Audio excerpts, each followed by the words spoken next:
Saudara,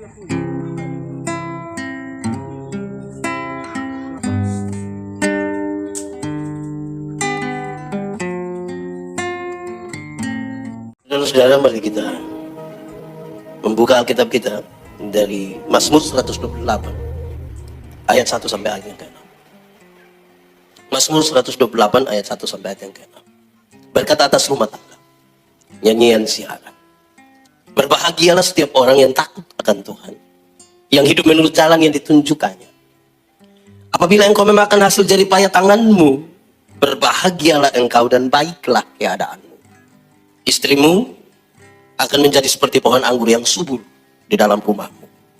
Anak-anakmu seperti tunas pohon zaitun sekeliling mejamu. Sesungguhnya demikianlah akan diberkati orang laki-laki yang takut akan Tuhan.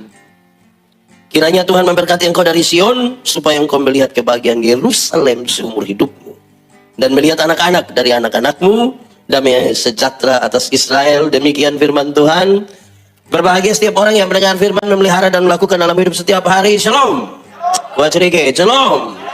Saya bersyukur sekali kan diberi kesempatan hari ini 4 kali akan menyampaikan kebenaran firman Tuhan. Di bagian yang paling pertama kita akan berbicara tentang keluarga, sebab tidak pernah kebetulan Tuhan memberikan kepada kita keluarga. Amin.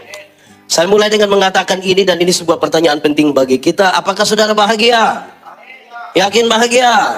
Benar-benar bahagia? Lalu pertanyaannya adalah, bahagia seperti apa yang saudara maksudkan? Apakah karena kita punya istri cantik sekali lantas itu bahagia? Belum tentu juga. Ada banyak yang cantik bikin pusing kami suami. Apakah karena kita kaya sekali lantas bahagia? Tidak juga. Ada banyak orang kaya tambah gelisah. Pada akhirnya kita akan bertanya, apa kata Alkitab tentang kebahagiaan sebuah rumah tangga dan cara untuk seperti itu? Apa? Pembacaan ini menarik. Kenapa? Kan dia kasih tahu ada 4 hal yang menjadi bagian penting kalau sebuah rumah tangga bahagia. 1, rumah tangga yang bahagia itu kalau takut akan Tuhan. Sama-sama 1, 2, 3. Kalau takut akan Tuhan. Suami-suami yang takut akan Tuhan tidak pernah akan menampar istrinya sekalipun dia terlalu marah. Di sini ada suami biasa tampar istri? Atau saya balik pertanyaannya, ibu-ibu yang biasa ditampar suami boleh angkat tangan. Jangan coba-coba berani angkat tangan pulang kena pukul ulang. Saya tidak tanggung jawab. Istri-istri yang takut Tuhan tidak akan pernah memaki suaminya sekalipun dia terlalu marah. Bahagia kan? Aman itu. 1, bahagia kalau apa? Takut akan Tuhan. Yang kedua, rumah tangga yang bahagia itu kalau makan dari jerih payah tangan sendiri. Sama-sama, kalau apa? Makan dari jerih payah tangan sendiri. Itu bahagia. Pakai kalimat terbaliknya ingin mengatakan, jadi orang-orang yang hanya harap pada warisan tidak akan bahagia. Anak-anak yang harap warisan itu tiap hari bangun tidur pertanyaannya hanya 1, kapan papa mati? Jadi kalau tiap hari hanya tanya kapan papa mati, kapan papa mati, kapan papa mati, lama-lama papa belum mati, dia mati duluan. Amin. Saudara tinggal di rumah yang fasilitas lengkap sekali, mewah sekali, tapi itu kalau belum dari hasil jerih payah tanganmu, belum bahagia. Saudara tinggal di rumah sendiri, ukuran hanya 3x3, tidak ada plafon, masuk langsung keringat. Tapi kalau itu rumah hasil jerih payah sendiri, saudara boleh tulis di situ, rumahku, istanaku. Bahagia kan? Saya ingat saya punya bapak, saya lahir besar di timur. Dulu tidak ada handphone, ada telepon rumah. Malam-malam orang telepon, selamat malam om, yuk bisa bicara dengan Yandi. Papa bilang, Yandi tidak ada. Tapi betul ini dia tinggal di rumah ini? Tidak, dia hanya menumpang di sini. Kan itu terjadi beberapa kali. Terus saya tanya papa, papa, sebenarnya saya ini anak siapa? Karena orang tanya, papa bilang dia menumpang di sini, menumpang di sini. Terus papa jawab dengan ringan saja, kamu anak laki-laki 3 orang. Kalau kakak yang pertama menikah 1 perempuan, baru datang ke rumah ini kan dia rasa rumahnya. Kakak kedua kawin 1 perempuan, baru datang lagi ke sini kan dia rasa rumahnya. Engkau juga kawin 1 perempuan, baru datang lagi ke sini kan rasa rumah. Kita tinggal tunggu kapan kamu 3 baku bunuh gara-gara ini rumah. Padahal rumah ini saya punya. Saya pikir yang masuk akal juga. Sudah 2. Pertama, rumah yang bahagia kalau apa? Takut Tuhan. Yang kedua, bahagia kalau apa? Makan dari jerih payah tangan sendiri. Yang ketiga, pembacaan tadi mengisyaratkan dengan baik. Rumah yang berbahagia itu adalah kalau istrinya seperti pohon anggur yang subur. Istrinya seperti? Ini lambang sukacita. Istri-istri itu kalau diingat suami bahagia. Suami mau tugas ke Surabaya, ke Jakarta, ke Denpasar, ke manapun, tinggal di hotel mewah, spray dari Sutra, selimut dari Sutra, sarung bantal dari Sutra, berbau harum sekali, tapi dia tidak lupa sarung bantal di mana? Rumah. Padahal mungkin bau ludah mungkin. Atau mungkin bau keringat, tapi dia ingat karena kesukaannya ada di rumah. Bahagia. Istrinya seperti pohon anggur yang subur. Dia punya badan mau subur atau tidak itu tidak penting. Yang penting dia menjadi sukacita bagi suami. Sudah empatis. Yang terakhir, menurut pembacaan ini menarik. Rumah tangga yang bahagia adalah kalau anak-anaknya seperti tunas-tunas pohon zaitun. Pohon zaitun menghasilkan minyak zaitun. Dan salah satu fungsi terbaik dari minyak zaitun ialah menyembuhkan luka. Kalau anak-anak dapat menyembuhkan luka dari orang tuanya, bahagia. Paling tidak ada dua hal. Kalau harapan-harapan dan cita-cita orang tua bisa dipenuhi oleh anak-anaknya, bahagia rumah itu. Atau yang kedua, kalau benar-benar orang tuanya sudah lumpuh, sudah stroke, hanya di tempat tidur, hanya di kursi roda, kalau masih ada anak memperhatikan orang tuanya, bahagia. Ini menjadi penting bagi kita sekalian, saudara-saudara. Ini menjadi ukuran apakah 4 hal ini ada di dalam rumahmu atau tidak. Banyak orang yang ternyata hanya tinggal bersama tapi sesungguhnya tidak menikah. Banyak orang bertahun-tahun, berpuluh-puluh tahun bersama-sama sebagai suami istri, anak-anak, orang tua, tapi tidak mengalami ini. Sebelum saya masuk pada cara-caranya, saya ingin mengatakan, saudara-saudara, Tuhan Allah menciptakan manusia bukan sekedar membedakan di atas laki-laki dan perempuan saja, tidak. Ada pola-pola yang sengaja dibiarkan untuk dikelola. Biarkanlah mereka berbeda, tapi pengelolaan itu menjadi penting. Saya pernah kasih nikah satu pasang nikah, yang laki-laki umur 64 tahun. Yang perempuan umur 20 tahun. Ngeri itu. Saya yakin jemaat yang datang bicara tentang beda usia yang signifikan itu. 44 tahun. Dalam khotbahnya saya bilang begini. Dalam sebuah pernikahan, beda usia tidak penting. Yang lebih penting adalah mereka harus beda jenis kelamin. Itu lebih penting. Untuk apa sama-sama umur 30 tapi laki-laki semua? Pakai bahasa Kupang bilang mereka bekorek-bekorek saya itu. Tidak jadi apa-apa nanti begitu. Jadi mesti berbeda, tidak apa-apa. Lalu setelah berbeda apa yang Tuhan berikan? Ada pola-pola yang sengaja diberikan, dilepaskan oleh Tuhan. Biar kamu mengelola ini supaya hal-hal itu bisa terjadi di dalam rumah tanggamu. Sebuah penelitian mengatakan kalau pernikahan kita hanya didasarkan pada kecantikan, kemolekan, kegantengan. Ini penelitian hasil riset. Setiap 3 tahun kita mesti ganti pasangan. Setiap 3 tahun. Saya 14 tahun menikah, minimal saya 4. Apalagi kalau yang sudah 20. Tambah banyak nanti. Lalu pola-pola seperti apa sekarang? Dia kasih tahu. 1, soal pola berpikir. Laki-laki itu cenderung rasional. Laki-laki cenderung rasional. Makanya laki-laki selalu bilang, kalau bicara laki-laki, suami-suami, bapak-bapak selalu bilang begini, saya pikir. Tapi yang ibu-ibu, yang perempuan lebih banyak pakai apa? Perasaan. Makanya ibu-ibu kalau bicara selalu bilang, saya rasa.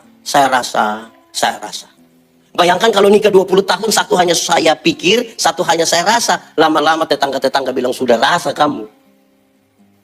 Hidup tidak bisa pakai apa yang kita pikir saja. Penyeimbangnya adalah perasaan. Hidup juga tidak bisa pakai perasaan saja.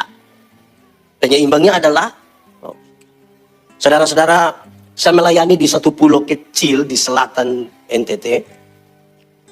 Kami biasa ibadah rumah tangga itu, orang-orang satu kampung besar akan ikut di situ. Mereka buka tikar yang besar, kami pergi semua duduk bersila di situ. Lampu yang paling besar taruh di mana yang pimpin ibadah. Hari Senin, hari Rabu, hari Jumat, 1 minggu itu dilakukan 3 kali. Hari itu saya pergi, jemaat sudah banyak-banyak, kami duduk di situ. Kami mulai beribadah, saya mulai berkhotbah, mereka senyum-senyum. Saya yakin ini pasti khotbah masuk. Yang menarik adalah kami selesai ibadah, mereka masih senyum-senyum juga. Saya jadi gelisah, saya tanya, jemaat, yo, kenapa kamu senyum-senyum? Mereka tambah senyum lagi. Terus saya tanya seorang pekerja gereja, diaken, saya bilang, well Mincerio, saya pakai nama kampung, saya bilang, kamu tertawa apa? Kamu senyum-senyum apa? Dia ambil satu pena, dia tulis di satu kertas kecil, dia datang kasih saya penasaran sekali. Saya coba buka, ternyata dia tulis, maaf, Bapak punya seliting tidak tarik itu. Saya macam mau tampar dia itu. Kita 1 jam bersama-sama di sini, kau lihat ada masalah di saya, engkau diam-diam. Saya mau tanya saudara, kenapa dia tidak kasih tahu saya? Kenapa dia tidak kasih tahu saya? Soal apa? Hanya satu kata apa? Perasaan. Kalau itu terjadi sekarang saya tanya, tadi ibadah mereka baik? Tidak. Mereka terganggu dengan sesuatu yang hanya karena perasaan tidak mampu mereka sampaikan. Kadang-kadang karena hormat kita kepada seseorang, karena kedekatan kita, kita perasaan menyampaikan sesuatu padahal kita tahu itu salah. Padahal itu tidak benar. Hanya karena ini. Perasaan. Untuk itulah seorang suami, seorang istri bersama-sama supaya menyeimbangkan antara apa yang dia pikirkan dan apa yang dirasa. Yang kedua, soal pola kerja. Laki-laki itu cenderung pekerja tunggal. Laki-laki cenderung pekerja tunggal. Suami-suami ini hanya pergi ke kantor saja. Kami bapak-bapak hanya pergi ke kantor saja. Tapi kalau kami pulang, kami rasa kami telah kerja di seluruh dunia dan segala isinya. Kami merasa kami berjasa sekali itu. Terus pas ibu sampai, ibu sama anak-anak, saya keluar sedikit. Kemana? Ketemu teman-teman. Kasih tinggal kami sedikit. Tadi saya sudah kerja itu. Suami-suami itu polanya tunggal. Kami di kampung itu, kalau tamu datang baru naik tangga terakhir, suami akan bilang kepada ibu, ibu, yo, kopi. Padahal kopi tidak ada. Nanti setelah tamu pulang, ibu bilang begini, papa lain kali itu kalau mau bilang, tanya-tanya kami di belakang. Terus papa dengan santainya bilang begini, itu hari saya sudah beli itu. Iya, papa beli 6 bulan lalu. Papa pikir beli sekali untuk seumur hidup. Karena polanya tunggal. Beda dengan ibu-ibu. Ibu-ibu itu polanya jamak. Bangun pagi, bisa siap anak-anak ke sekolah. Bisa siap suami. Bisa sambil setrika, siap sarapan, siap makan siang, bisa sambil foto-foto, update status sekaligus. Saya tidak tahu tangan mereka ada berapa. Tapi itu bukan untuk dibandingkan, untuk dikelo. Saya ketemu banyak ibu-ibu, kalau ada di swalayan, sama-sama suami. Kalau mereka sampai di kasir mau bayar. 53.500. Kalau ibu yang bayar, dia tanya berapa? 53.500. Dia buka dompet, cari-cari yang 50. Terus dia tanya lagi, berapa? 3.500. Dia cari-cari lagi yang 3.000 lagi. Dia cari-cari lagi kalau boleh, ada yang kecil-kecil. Detail sekali. Beda kalau kami bapak-bapak bayar. Berapa? 53.500. Dia ambil uang berapa? Oh, tahu juga? Ya memang begitu, karena soal polanya. Ketiga, soal pola bicara. Laki-laki cenderung pendiam. Laki-laki cenderung pendiam. Secerewet-cerewetnya laki-laki dia masih disebut pendiam. Sebuah penelitian mengatakan seorang laki-laki kalau satu hari bicara kira-kira 7.000 kata. Berapa ribu? Tapi seorang perempuan satu hari kalau bicara minimal sekurang-kurangnya 21.000 kata. Saudara bayangkan suami 7.000, istri pagi-pagi anak-anak sudah pergi ke sekolah, suami sudah ke kantor, ibu tinggal sendiri di rumah, mau 21.000 sama siapa? Rata-rata suami pulang jam berapa ke rumah? Rata-rata suami sampai rumah jam berapa? Taruhlah jam 6 sore, ibu sedia mau kasih keluar yang 3.000 dulu. Terus dia sambut papa di pintu, papa dia buka, terus dia bilang, Pak. Terus papa bilang, hah? Di kantor tadi baik. Terus papa bilang, kau kepala kantor. Kalau pola komunikasi kita macam begini, saudara, saya kira kita sementara membangun sesuatu yang bermasalah dalam rumah tangga kita. Menara Babel tidak selesai dibangun bukan karena kurang uang, bukan karena kurang tenaga kerja, bukan karena kurang material. Hanya satu, karena terputusnya komunikasi di antara mereka. Komunikasi. 4, soal pola mengingat. Laki-laki itu cenderung cepat lupa. Kami suami-suami, kami laki-laki, kami bapak-bapak ini cenderung cepat lupa. Kami baru kunci mobil, jalan 30 langkah terus kami kaget. Tidak tahu saya kunci belum. Dia balik, dia kunci. Karena cenderung cepat. Makanya ibu-ibu mohon maaf sekali. Kami bapak-bapak ini kalau di luar rumah kami lupa kalau kami ada istri. Maksudnya, kalau kami cerita sama teman, kami lupa kalau ada janjian dengan ibu mau keluar. Jangan terlalu negatif juga dengan kami lah. Laki-laki cenderung cepat.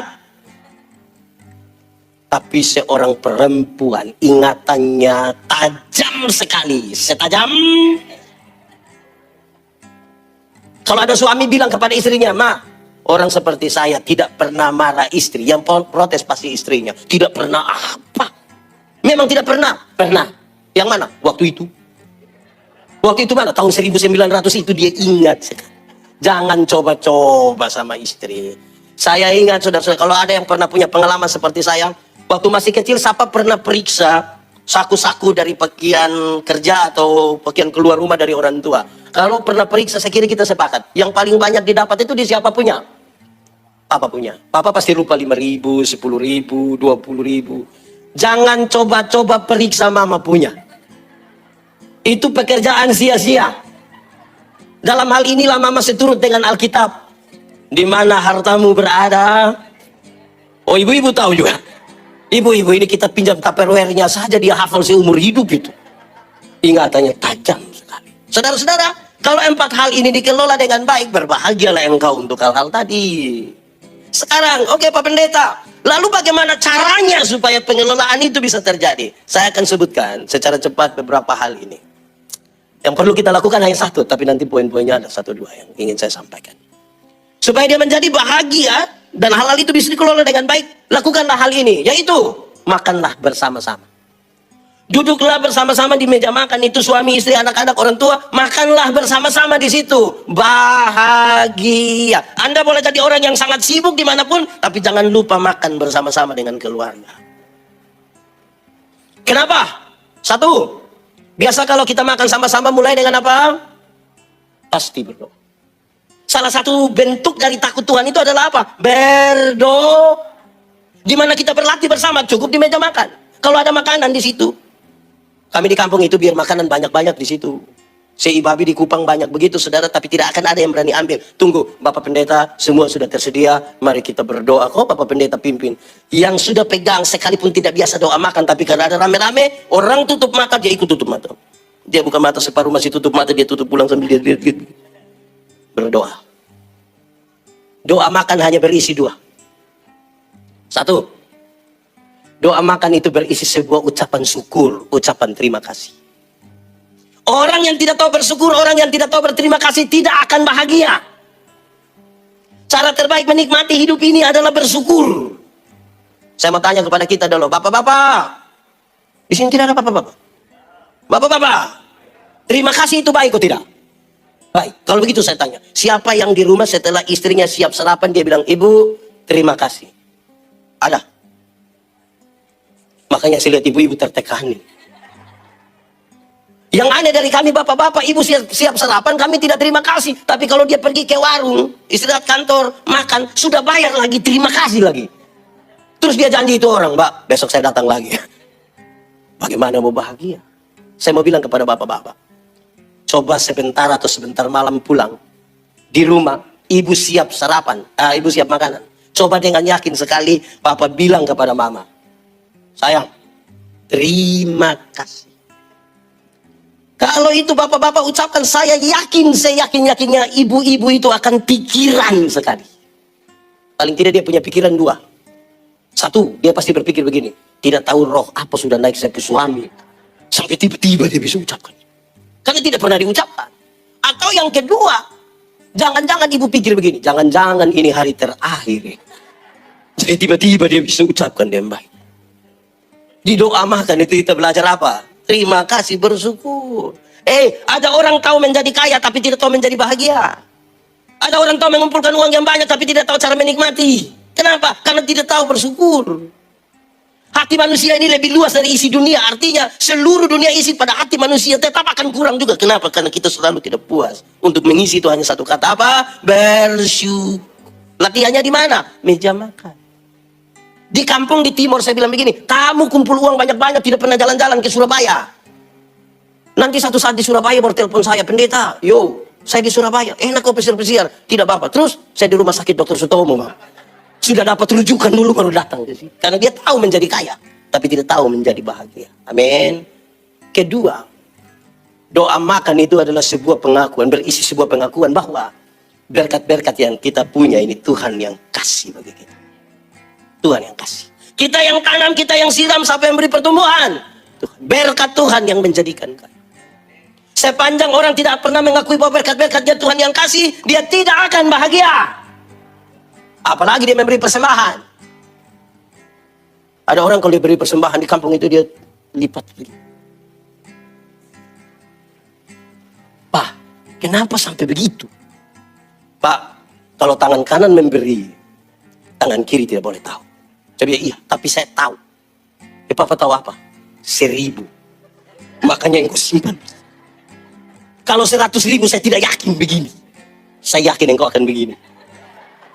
Pakai batuk lagi. Saudara, sikap kita terhadap berkat lebih penting dari berkat-berkat.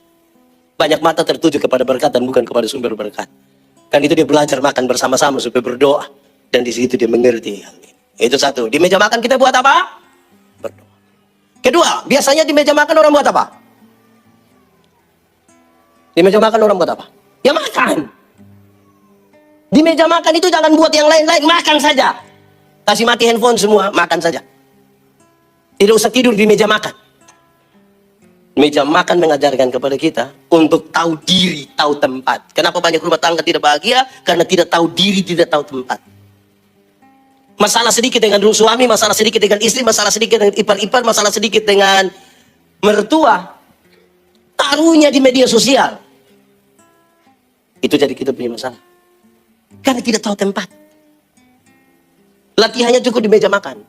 Saya marah kepada beberapa orang. Hei, kamu punya pakaian yang biasanya pakai di kamar tidur, jangan pakai datang ke gereja. Salah tempat. Saya tanya ibu-ibu dan yang perempuan, saya bilang, ibu-ibu, nona-nona, boleh pakai pakaian yang mini-mini datang ke gereja atau tidak? Mereka bilang, boleh. Saya bilang, kenapa boleh? Karena Tuhan melihat hati, bukan melihat pakaian. Saya bilang, iya. Tuhan memang melihat hati, bukan melihat pakaian. Tapi saya pendeta ini, saya lihat pakaian, bukan lihat hati. Kok kira kau sendiri dengan Tuhan di sini? Kalau pakai begitu di sini, ini kami yang di depan ini kami pusing. Kami tidak lihat salah, lihat juga senang. Jadi supaya kita tahu tempat. Kadang-kadang kita tidak tahu tempat, kita tidak tahu diri. Dan latihan untuk itu tuh, latihannya cukup di meja makan. Kalau mau rumah tangga kita bahagia. Sudah 2. Ketiga, di meja makan orang biasa buat apa? 1 berdoa, 2 makan. Ada beberapa orang bilang saya, Pak Pendeta, saya sibuk, Pak Pendeta. Jangan bawa pekerjaan kantormu ke rumah, jangan. Kalau mau kerja setelah suami atau istri atau anak-anak tidur, engkau kerja. Kalau tidak nanti jadi masalah. Pak, saya sibuk, Pak Pendeta. Kalau engkau sibuk, kenapa menikah? Urus saja kesibukan, tidak usah urus. Kenapa? Kepada satu Tuhan yang sama kita berjanji paling tidak untuk 2 hal. 1, kita berjanji menjadi suami istri yang setia. Tetapi pada Tuhan yang sama itu juga kita berjanji mensyukuri pekerjaan yang Tuhan berikan ini. Kami mau bekerja dengan baik. Jangan buat begitu rupa sampai ada ketimpangan. Di kantor ya kantor, kerja. Ketiga, di meja makan itu orang biasa apa? Komunikasi. Tidak mungkin duduk 1 jam di meja makan, semua hanya begini. Tidak mungkin. Pasti kan ada bicara kan? Semua orang kan pegang handphone sekarang. Sama-sama kita tahu kalimat ini.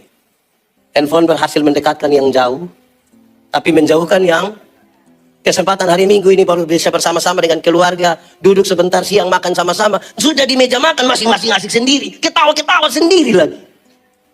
Lalu saudara bilang saudara bahagia? Kasih mati handphone.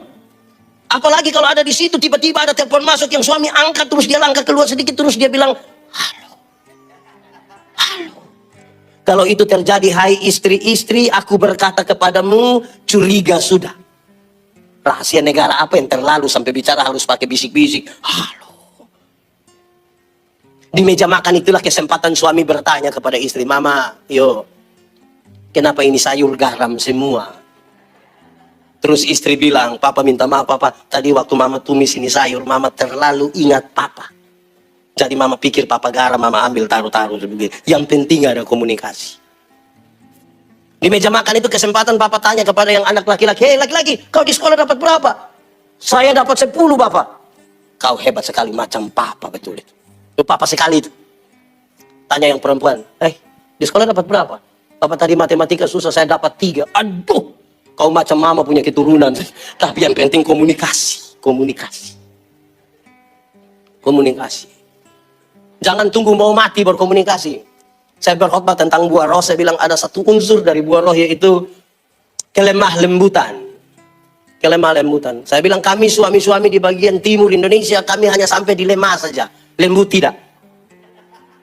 Artinya ketika kami lemah baru kami mengerti kelembutan. Kalau sudah sakit, sudah sengsara, mau mati itu tiba-tiba dia punya lembut sama istri, tiada tara itu. Dia bisa panggil istri, Mama, Tuhan terlalu baik. Itu kalau lemah. Kalau dia masih kuat-kuat, mabuk, tidak tidur malam, judi terus. Kemudian istri bilang, Papa, berhenti sudah. Tuhan marah. Ingat usia Papa. Paling-paling mati. Itu jadi masalah itu. Komunikasi. Ya, puji-puji sedikit lah kita punya istri lah. Ibu sudah pergi ke salon, sudah perawatan bagus-bagus lah. Beli celana yang agak ketat. Dia jalan 2-3 kali lewat suami punya depan itu ya. Bicara satu kalimat lah. Minimal bilang, Mama, macam mahasiswa saja. Nanti ibu bilang, mahasiswa apa? Mahasiswa DO ini. Tapi yang penting ada bicara. Ini ibu jalan pidatang di situ terus. Kau macam setrika rusak saja. Akhirnya dia foto dirinya, dia upload di media sosial. Dia tunggu kapan ada yang bilang, luar biasa cantik. Ayolah. Mungkin harus sedikit gombal-gombal juga, baiklah. Mama, buat teh dong. Oke, terus ibu bilang, manis, pas. Mama, ini teh mau manis atau tidak? Tidak lebih indah dari mama punya senyum itu. Oh, itu dia bilang, apa? Coba kau ulang. Kita sudah kehilangan kata-kata yang indah itu. Kita sudah kehilangan. Dan di meja makan sebenarnya tempat kita belajar bersama. Amin kan? Oke, keempat. Saya mau tanya, kita boleh jawab. Kalau ikan tinggal 2, padahal orang di meja makan ada 4 orang. Anak 2 orang tambah papa mama. Padahal ikannya tinggal 2. Menurut saudara, siapa yang makan? Siapa yang makan? Siapa lagi yang makan? Tidak ada jawaban yang salah. Apakah mau biarkan anak yang makan? Tidak ada masalah. Apakah mau bagi supaya 4 dapat? Tidak ada masalah. Apakah karena mama yang goreng, mama dapat yang 1, terus kami 3 bagi yang 1? Tidak ada masalah. Apakah karena papa sakit, papa ambil 2-2, kami makan kosong? Tidak apa-apa.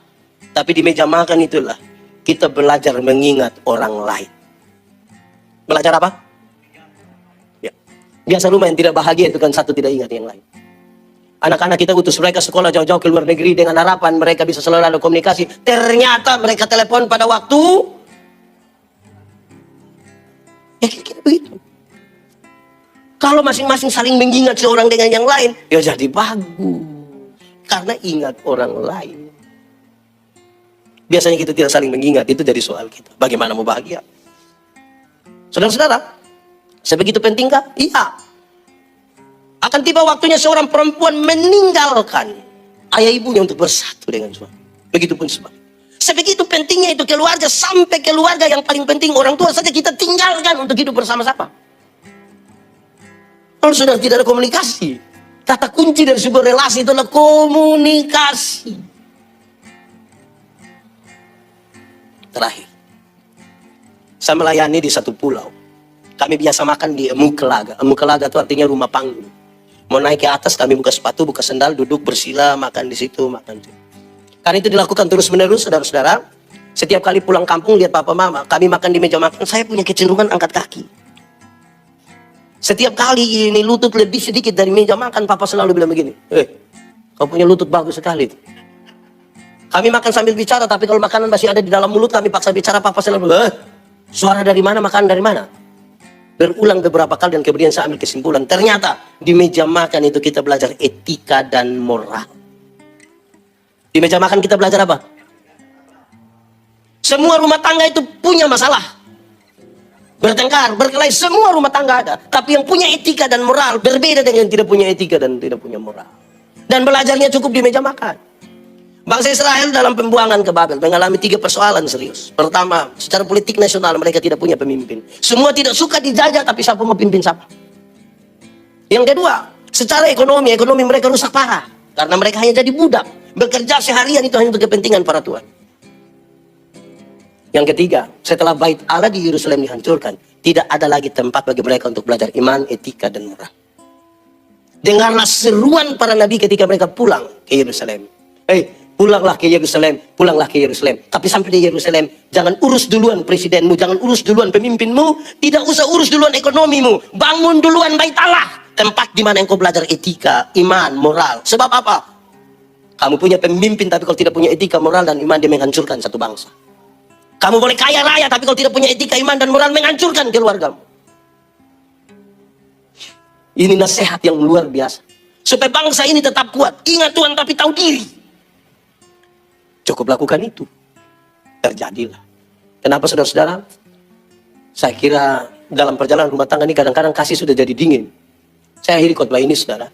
Saya ingat, saya nasihat pada anak-anak muda. Saya bilang, anak muda, kamu kalau belum menikah, jangan buru-buru menikah. Nikmati dulu masa mudamu, pastikan baik-baik terus menikah. Kenapa? Karena kalau kamu menikah itu, paling tidak ada dua hal. Pertama, yang namanya bulan madu, itu hanya 1 bulan. Masuk bulan kedua itu dia punya madu sudah habis. Itu tinggal lebah saja. Dan itu kita repot nanti di situ. Tapi yang kedua, setelah menikah, ada banyak hal berubah. Waktu kita masih muda, pacaran dengan nikah itu berbeda sekali. Waktu masih pacaran, yang laki-laki bisa bawa bunga. Apalagi kalau bulan Februari, dia sembunyi di belakang begini, pakai berlutut dengan romantis sekali. Dia bilang apa? I love you. Itu pacaran. Sudah nikah, paling-paling dia pulang, dia bawa bunga pepaya. Itu pun dia buang di situ, baru dia bilang, kau tumis, kau makan, saya sudah dengan teman-teman. Berubah nanti. Waktu masih pacaran, yang perempuan berani terantuk sedikit di batu, yang laki-laki bisa marah batu. Batu kau, ini batu. Pacaran. Sudah menikah, jalan sama-sama dengan istri-istri terantuk sedikit, dia marah, kau taruh mata di mana kau? Dasar turunan buta. Akan ada berubah. Waktu masih pacaran, yang perempuan belum jatuh, yang laki-laki sudah tangkap. Kadang-kadang pakai minta tolong. Non, yo, jatuh dulu. Dia mau tangkap. Pacaran.